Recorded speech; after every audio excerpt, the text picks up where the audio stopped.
Армысыздар, құрметті оқырмандарым. Сондай жиіркенішті адам. Расында жақыныңнан жәбір көру ең сорақы әрі қиын жағдай.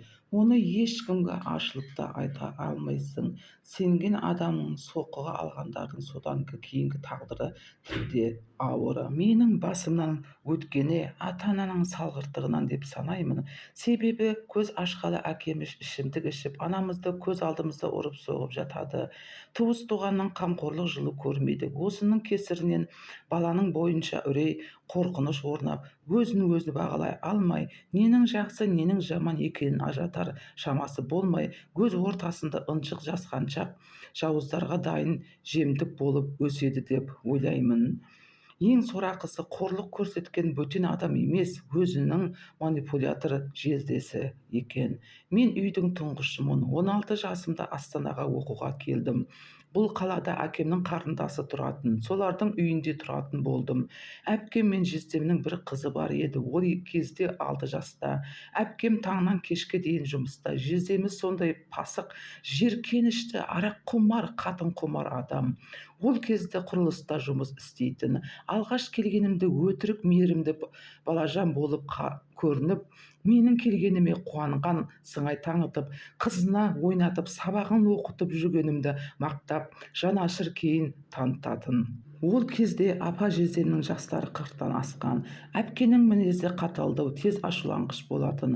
Жездеміз мықты, манипуляр, айтқанын істететін. Әпкемді барлық ағайын туысқа қарсы қойып отыратын. Келгеннен 3-4 ай өте сала, жездемнің маған көз салып жүргенін байқадым. Үйдегі ешкім жоқта тиісетінін шығарды.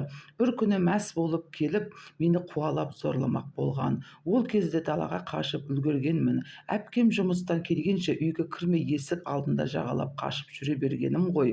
Жұмыстан келгенде әпкеме айтуға қорықтым. Жай көрші қызбен жүрдім деп салдым.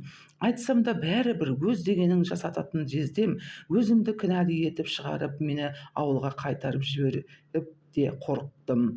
Ол соны пайдаланып, мені сол күні әпкемізге ұрғызды. Мына қыз салақ, қаңғыбас, үлкенді сыйламайды, шай қойып бермейді деп әпкемнің миын жеп, әпкем мені ұрып тастаған аямай.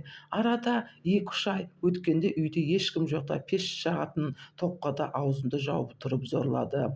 Ақыры арам ойын іске асырып болған соң, енді сені әпкеңе ұрғызбаймын, сені жаман деп айтпаймын деп мені мазақ етіп, бізбен бірге тұратын болсаң, сені де менің айтқанымды істейсің деп басымнан одан кейін де зорлап жүрді дейді.